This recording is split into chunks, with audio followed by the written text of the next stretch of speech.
안녕하십니까. 김태균 교수TV 건강지킴이 박신혜입니다. 오늘은 저를 포함한 많은 시청자분들이 궁금해하시는 TK 정형외과의 미션, 방향성에 대해서 알아보는 시간 가져볼 건데요. 두 분 소개해드리도록 하겠습니다. TK 정형외과 김태균 교수님입니다. 안녕하세요. 김태균입니다. 그리고 기능의학을 전문하시는 가정의학과 전문의 송효영 박사님입니다. 반갑습니다. 송효영입니다. 네, 김태균 교수님, TK 정형외과의 정체성을 요약하는 두 가지 표현이 있습니다. 세상에 꼭 필요한 병원, 또 삶을 보살피는 병원입니다. 아픈 사람들을 치료하는 병원은 모두 필요한 병원 아닐까요? 근데요, 교수님, 환자분들이 병원을 찾는 이유는 몸이 아파서 오고 또 아니면 병을 치료해드리면 되는 것 아닌가 이런 생각이 드는데요. 삶을 보살피는 병원이 무슨 의미일까요? 그래요. 좋은 질문입니다. 두 가지 질문 모두 다 어느 정도 좀 추상적으로 들릴 수 있는데 사실은 우리 병원이 나아가야 될 기본 방향을 결정할 때도 또한 구체적으로 치료 방법을 결정해 나갈 때도 아주 중요한 질문입니다. 우선 첫 번째로 세상에 꼭 필요한 병원이 무슨 뜻이냐를 한번 생각해 보면요. 세상에는 참 많은 병원이 있습니다. 그런데 막상 내 가족이 아플 때 마음으로부터 편안하게 믿는 마음으로 그 병원에서 하자는 대로 그대로 따를 수 있는 병원이 그렇게 많은 것은 아닙니다. 그렇게 내가 믿고 맡길 수 있는 그런 병원이 갖춰야 될 조건을 생각해 보면은 네 가지 정도를 생각해 볼 수 있습니다. 첫 번째는 의술이 좋아야 되겠죠. 두 번째는 병원 시설이 편리해야 될 것이고, 세 번째는 의료진들이 친절해야 될 거예요. 마지막으로는 진료비가 너무 비싸지 않고 합리적이어야 되겠죠. 이렇게 네 가지 조건을 갖추고 치료를 시행하는 병원이 있다면 그것이 세상에 꼭 필요한 병원이겠지요. 우리 병원은 이렇게 네 가지의 핵심 가치를 유지하는 것을 병원 운영의 중심으로 간직한다는 그런 뜻입니다. 그러면요, 또 궁금한 게요. 삶을 보살피는 병원은 또 무슨 뜻인지 궁금한데요. 흔히들 병원은 병을 치료하는 곳으로 생각합니다. 맞습니다. 그러나 단순히 병을 고치는 것만으로 환자분을 위한 완전한 해결책이 되지 않는 경우가 많습니다. 한번 예를 들어 볼까요? 많은 경우에 치료를 하면 고통을 잠시 경감시킬 수는 있지만 병의 원인을 완전히 없앨 수는 없기 때문에 자꾸 재발할 수가 있죠. 또 환자분의 고통을 일으키는 원인이 어느 특정한 한 가지 질병이 아니고 몸과 마음의 복합적 작용으로 생기는 경우도 있습니다. 또 다른 사안으로는 현대의학으로 고칠 수 있는 방법이 분명히 있어요. 그런데 환자분의 경제적 형편이나 가정 여건이 치료를 할 수 없는 경우가 있습니다. 그럼 이런 경우에는 어떻게 해야 될까요? 그래서 이런 질병을 문제로 하지만 환자 가족분들을 궁극적으로 돕는 가장 좋은 방법을 찾아 나가는 것이 환자분의 삶을 보살핀다는 생각을 하는 것입니다. 이렇게 삶을 보살피는 병원은 증상을 일으키는 하나의 질병만을 치료하는 것이 아니고 질병으로 고통받고 있는 환자, 더 나아가서는 가족분의 삶까지도 함께 보살피겠다는 다짐입니다. 네, 교수님 말씀처럼 가족들의 삶까지 보살핀다는 그 말씀이 참 가슴에 와닿는데요. 교수님, TK 정형외과에서는 건강100년 프로그램을 운영하고 있잖아요. 또한 이를 위해서 기능의학을 전문하고 있는 의료진을 모시고 있는데요. 뼈, 관절, 척추 치료를 하는 정형외과 병원에서 왜 건강100년, 기능의학? 저로서는 조금 생소한 용어와 개념인데 어떻게 이런 프로그램을 운영하게 되셨는지 정말 궁금합니다. 네, 상세히 설명드리겠습니다. 인공관절 수술로 이제 회복되는 경과를 보면 심한 통증에서 회복되기까지는 대략 6주, 일상생활을 회복하기까지가 3개월, 그리고 6개월 정도가 지나고 나면 대부분 편안한 생활을 즐기실 수 있습니다. 그런데 이제 수술을 앞두고는 무릎만 안 아프면 아주 행복하게 살 수 있을 것 같은데 사실은 무릎 안 아프고 나면은 그래도 여전히 다른 전신질환이 있고 마음을 괴롭게 하는 여러 가지 상황들이 있습니다. 그렇기 때문에 관절의 병을 고쳐드리고 나서도 몸과 마음의 건강을 유지시켜드리지 않으면 관절 수술의 목적이 이루어진 것이 아니겠지요. 그래서 저희 병원에서는 관절 수술로 관절 재활이 어느 정도 마무리되는 3개월이 경과하는 시점에는 환자분들을 건강 100년 프로그램에 모셔서 보살펴드리고 있습니다. 아, 네, 그렇군요. 그러면 건강100년 프로그램에 대해서 좀 더 자세히 설명 듣고 싶은데요, 교수님. 건강 100년 프로그램은 관절 수술 받으신 분들이 스스로 건강하고 행복하게 여생을 즐길 수 있도록 안내하는 맞춤형 토탈 케어 프로그램입니다. 와, 맞춤형 토탈 말만 들어도 너무 멋있는데요. 구체적으로 무슨 내용이 있나요? 이제 크게 6가지 항목으로 구분할 수 있습니다. 첫째는 면역력 유지입니다. 많은 분들이 인공관절은 닳아서 수명이 다하는 거로 알고 있는데 사실은 인공관절을 못 쓰게 되는 가장 큰 원인은 감염 합병증에 대한 것입니다.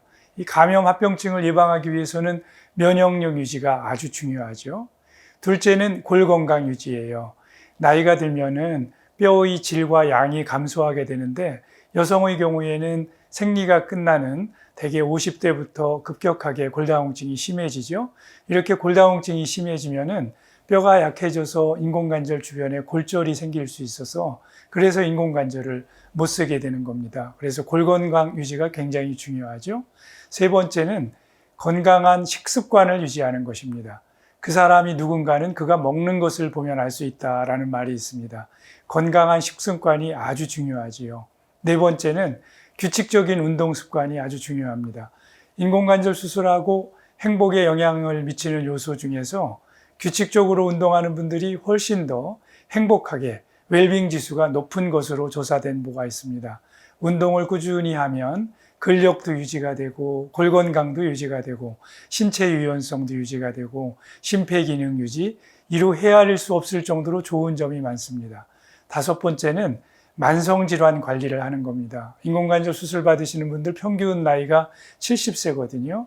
70세쯤 되면 만성질환 한두 개는 기본으로 있고요. 드시는 약도 두세 가지는 대부분 다 복용을 하고 계십니다. 그렇기 때문에 만성질환을 관리를 하고 약물 부작용을 겪지 않도록 약물 복약 지도를 해드리는 것이 중요합니다. 여섯 번째 마지막으로는 정신건강관리입니다. 나이가 들면 뇌 기능이 감소하면서 인지 기능, 정서 기능, 수면 장애 이런 모든 면에서 뇌 기능의 악화를 보입니다. 뇌 기능을 유지하고 정신 건강을 지키는 것이 아주 중요하죠. 이를 위해서 뇌 건강을 지키는 예방 치료와 함께 명상, 긍정 사고, 건강한 생활 습관 유지 등 이렇게 총체적인 보살핌이 필요합니다. 네, 교수님. 말씀 듣고 보니 관절 수술 받은 분들뿐만이 아니고 나이 드신 어르신들이라면 누구나 관리를 받으면 좋을 그런 프로그램인 듯 합니다. 건강 100년 프로그램 중 상당 부분이 교수님이 전공하시는 정형외과 전문 이외에도 내과, 재활의학과, 가정의학과 등 다수의 전문의 선생님들이 필요할 것 같다는 생각이 드는데요. 네, 그렇습니다. 이 수술 후 이제 건강하고 행복한 삶을 오래오래 사실 수 있게 해드리려면 몸과 마음의 건강을 함께 보살필 수 있는 의료진의 확보가 아주 필수적이지요. 그래서 저희 병원에서는 몸의 전신 건강 및 만성질환 관리를 위해서 내과 전문의 선생님, 그리고 재활 및 운동을 통한 건강을 보장하는 재활의학과 전문의 선생님, 생활습관, 식생활 개선을 통해서 면역력을 향상시키고 삶의 방식을 건강하게 이끌어가도록 돕는 가정의학과 전문의 선생님을 모시고 있습니다. 아, 네. 그러면요, 오늘 자리에 기능의학을 전공하는 가정의학과 전문의 송호영 박사님 함께 하셨거든요. 송 박사님, 가정의학이라는 용어는 많이 들어봤는데요. 사실 기능의학이라는 용어는 좀 생소하거든요. 기능의학이 혹시 뭐죠? 네, 기능의학은 미국에서는 이미 20여 년 전부터 활성화되고 있는 의학의 새로운 분야입니다. 기존의 의학이 너무 전문 과목 중심으로만, 즉 환자가 호소하는 질병의 증상 혹은 겉으로 드러나는 현상에 대해서만 해결하는 치료를 하였고, 그러다 보니 환자 전체를 보지 못하고 또 원인 자체를 해결하지 못하는 단점들이 있었습니다.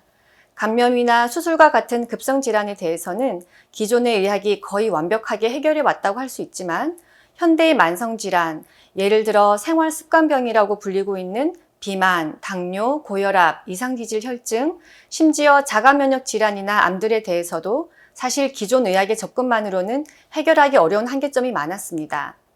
기능의학은 한 사람이 가지고 있는 질병이나 밖으로 드러나는 현상만 보지 않고 한 사람 전체를 파악하고 질병의 원인부터 찾고 해결하고자 하는 새롭게 등장한 의학의 한 영역입니다.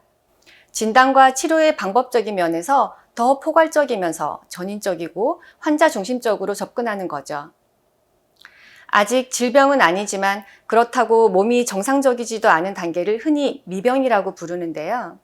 기존의 의학이 포커스를 질병의 조기 진단 혹은 질병의 조기 치료에 두었다고 한다면 기능의학은 질병 훨씬 이전부터 내 몸이 이상 신호를 보내는 것을 캐치해서 질병 이전의 미병 단계에서도 환자의 건강을 케어하고 궁극적으로는 적정의 건강 상태로 돌리는 것을 목표로 합니다. 아, 네, 송 박사님. 대략 이해할 수 있을 것 같은데요. 아직도 조금은 어렵습니다. 미병 상태라는 그 말 자체가 좀 생소한 용어인데요. 조금 더 쉽게 설명해 주실 수 있을까요? 네, 한 가지 예를 들게요. 어떤 사람이 매년 건강검진을 열심히 한다고 할게요. 건강검진 결과에서는 전혀 이상이 없다고 하는데 이분은 매일 피곤하고 힘들고 새끼 잘 먹는데도 속은 더부룩하고 기운은 없고 체중만 느는 것 같다는 호소를 하십니다. 이분이 건강검진에서 아무 이상이 없다고 해서 이분의 건강 상태를 100점이라고 할 수 있을까요? 건강검진은 질병을 조기에 발견해서 질병을 조기 치료하고자 하는 게 개념이기 때문에 건강검진을 통과했다고 해서 내 건강이 100점인 것은 아닙니다. 질병이 없는 것을 통과 커트라인이라고 한다면 질병이 없는 건 20에서 30점 정도죠. 우리가 원하는 활력 넘치는 최적의 건강 상태는 저 멀리 80점 이상 상태에 있어야 하는 거죠. 아직 어렵게 느껴지시죠? 조금 더 쉽게 설명해 드리겠습니다. 나무를 예로 들어보겠습니다. 기능의학에서 유명한 나무 그림인데요. 사람을 나무에 비교하면 나뭇잎이 시들고 벌레 먹고 시든 게 사람에게서 나타나는 질병이라고 할 수 있겠습니다. 나뭇잎이 병들면 나뭇잎만 치면 문제가 해결이 될까요? 아니면 가지치기를 열심히 하면 나무가 살아날까요? 아니죠. 나무가 병들게 된 원인부터 해결하지 않으면 가지치기를 아무리 열심히 한들 그 나무는 결국 병들고 죽게 됩니다. 나무가 건강하게 자라는 데는 무엇이 필요할까요? 질 좋은 토양의 영양분, 충분한 강수량, 햇빛, 해충이나 잡초도 없어야겠지요. 가지치기 말고도 근본적 해결을 위해서 나무와 나무를 둘러싼 모든 환경까지 돌봐야 하는 겁니다. 나아가서 날씨 예측까지 해서 나무에게 필요한 환경을 미리 준비해 줄 수 있다면 더 좋겠죠? 기능의학은 이렇게 질병에 나타난 현상만을 해결하려고 하는 것이 아니라 질병이 생기게 된 근본 원인에 대해서 접근하는 학문입니다. 아, 네. 교수님, 그러면요. TK 정형외과 건강100년 프로그램에 송유영 박사님이 합류하게 된 과정을 좀 설명해 주실 수 있으실까요?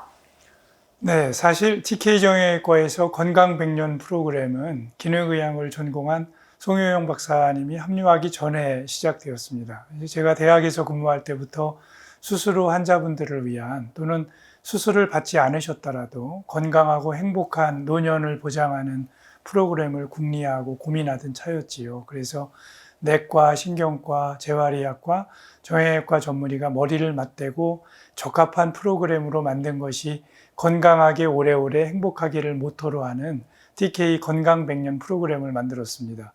그러던 차에 우리 건강 100년 프로그램의 활용 정점처럼 딱 맞는 의학 분야가 기능의학이라는 것을 제가 알게 되었고 송효영 박사님을 모셔오게 되었습니다. 네, 교수님 탁월한 선택이셨던 것 같습니다. 그러면요, 송 박사님, 이번 기회에 송 박사님 어떻게 기능의학을 전공하게 되셨고 또 기능의학을 통해서 TK 건강 100년 프로그램에서 어떤 계획을 갖고 계신지 좀 말씀해 주실 수 있으실까요? 네, 저는 앞서 소개해 주신 것처럼 가정의학을 수련한 전문의입니다. 가정의학과 의사로서 한동안 환자 진료를 해오던 중에 좋은 기회가 있어서 글로벌 제약회사에서 일하게 되었습니다. 환자에게 필요한 신약을 개발하고 약물이 인체에 미치는 영향, 즉 치료 효과, 부작용, 안정성 등을 연구하고 총괄하는 일을 해왔고요. 그러다 보니 남들보다 먼저 아주 최신의 치료나 연구 개발에 몸담을 수 있었습니다. 임상양리학을 전공한 의학 박사이기도 하고요. 오래전부터 제 개인적인 관심사로 영양소에 대해서 공부를 하기 시작했습니다. 그때는 사실 저와 제 가족의 건강을 챙기기 위해서 어떤 영양소가 필요할지, 무엇을 더 해줘야 할지 알아보려고 시작을 했는데요. 미네랄, 비타민, 그 외 다양한 영양소들이 우리 인체에서 다양한 양리학적 기전을 가지는 것을 보고 중요한 역할을 하고 있는 것을 알게 되었습니다. 그 이후 기능의학의 매력에 푹 빠졌고요. 미국은 이미 기능의학이 아주 활성화되어 있고요. 기능성 영양제 시장도 크고 다양하기 때문에 각 영양소를 개인의 건강 상태에 따라 처방해서 먹는 문화도 이미 발전해 있습니다. 미국 곳곳의 메이저 병원에서도 이미 기능의학 센터들이 있고요. 검사 및 치료 방법 또한 계속적으로 발전하고 임상에 적용되고 있습니다. 교수님께서 세상에 꼭 필요한 병원, 삶을 보살피는 병원을 말씀하셨는데 저는 제 삶의 커리어적 비전이 사람들의 삶에 선한 영향력을 주는 의사가 되는 것입니다. 저에게 오시는 환자분들이 이제 살 것 같다, 새로운 삶을 사는 것 같다라고 말씀만 해주셔도 저는 그게 그 어떤 칭찬보다도 고맙습니다. 환자들에게 건강한 삶을 찾아드리는 것이 제 치료의 목표입니다. 네, 알겠습니다. 삶을 보살피는 병원, 또 건강한 삶을 찾아드리는 의사. 정말 환상의 조합같이 들리는데요. 기능의학의 개념은 이제 대략 이해가 가는데요. 그렇다면 어떤 환자들이 찾아가면 되는지 요즘 보시고 있는 환자 케이스를 한번 소개해 주시겠어요? 네, 시간이 짧긴 한데요. 기능의학에서 어떻게 치료하는지 아주 조금 예만 보여드리도록 하겠습니다. 건강한 생활 습관이 건강에 제일 중요한 핵심 요소죠. 그 중에서도 뉴트리션, 즉 어떠한 영양소를 섭취하느냐가 제일 중요합니다. 제일 좋은 방법은 다양하고 신선한 음식을 매일 식단을 통해 섭취하는 것이 좋은데요. 사실 음식만을 통해서 필요한 영양소를 다 섭취하기는 어렵죠. 그걸 다 먹는다고 해도 먹는 것과 소화해서 흡수하는 것은 또 다른 과정이고요. 장, 점막을 통해서 흡수한다 한들 그게 내 몸속 세포에서 궁극적인 에너지 생산까지 가는 것은 또 다른 생화학적 영역입니다. 따라서 음식으로 섭취하지 못한 영양소는 따로 영양제의 형태로 보충하는 것이 필요하고요. 사람마다 필요한 영양소의 종류와 양이 다르기 때문에 검사를 통해서 개인에게 필요한 것만 드시는 것이 제일 좋습니다. 제 환자분의 예를 들어보겠습니다. 저에게 극도의 피로감, 무기력을 주소로 오셨습니다. 기능의학에서는 환자분의 지난 히스토리와 함께 현재 복용하는 약물, 음식, 수면, 생활 속의 스트레스 등 건강에 영향을 미치는 모든 인자를 파악한 다음에 필요한 검사를 진행하게 됩니다. 이분의 경우는 부신 호르몬을 포함한 호르몬 균형을 파악하기 위해서 혈액 검사를 진행하였고요. 세포의 미토콘드리아 수준에서 에너지 생성까지 파악할 수 있는 소변 유기산 검사를 시행하였습니다. 소변 유기산 검사는 기능의학 검사의 꽃이라고 불릴 만큼 한 번의 검사로 많은 정보를 주는 검사입니다.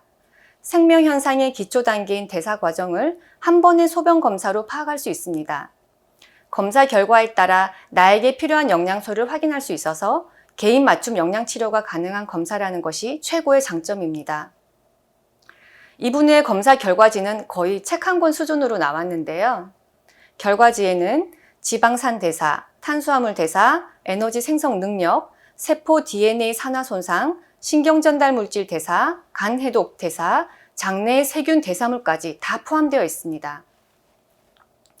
그 중에 에너지 생성만 살펴보면요. 이분이 호소하신 게 기운이 너무 없다, 피곤하다였죠? 다 빨간색 보이시죠? 세포 내 미토콘드리아가 우리 몸의 에너지를 생산하는 공장인데 공장이 거의 안 돌아가고 있었어요. 에너지를 못 만들어내니까 기운이 없고 하루 종일 피곤하고 힘든 거죠. 물론 이분은 호르몬 검사상 부신 탈진 상태도 있었고 다른 대사 과정에서도 이상이 많았습니다. 이분은 에너지 사이클을 제대로 돌리기 위해서 영양소로 코엔자임 Q10과 각 단계에 필요한 비타민 B군, 알파 리포익산을 수액 주사와 경구 영양제를 통해서 투여하고 있습니다. 이렇게 기능의학과에 오시면 내 몸 상태를 기존과 다른 접근법으로 확인해 볼 수 있고요. 검사 결과를 통해서 나에게 꼭 필요한 영양 치료를 받으실 수 있습니다. 남들이 좋다고 하는 영양제, 이것저것 불안해하시면서 드시지 마시고요. 기능의학 검사를 통해서 내 몸의 호르몬 밸런스, 세포 속 대사, 유전체 정보, 장 속 세균 미생물들도 한번 확인해 보시면 좋겠습니다. 네. 오늘 저는 평소에 개인적으로도 좀 궁금했던 사안들에 대해서 교수님께 직접 시원하게 설명 들을 수 있는 좋은 시간이었고요. 또 수술 후 환자분들께 너무도 중요한 건강백년 프로그램의 핵심 분야인 기능의학에 대해서 공부할 수 있어서 참 좋았습니다. 송 박사님 그리고 김태균 교수님 마무리 말씀 부탁드리겠습니다. 기능의학은 통합적이고 전인적인 개인 맞춤 치료가 가능합니다. 건강 100년 프로그램에서 충실히 맡겨진 역할을 수행하겠습니다. 저희 의료진들이 행하는 모든 치료의 궁극적인 목표는 환자분이 건강하고 행복한 삶을 영위하도록 돕는 것이지요. 그런 면에서 오늘 건강 100년 프로그램 또 기능의학에 대해서 함께 알아볼 수 있어서 참 좋았습니다. 네, 두 분 너무 감사드립니다. 다음 시간에는 기능의학에 대해서 더 유익하고 자세한 정보를 제공하는 방송으로 찾아뵙도록 하겠습니다. 이상으로 김태윤 교수 TV였습니다. 감사합니다.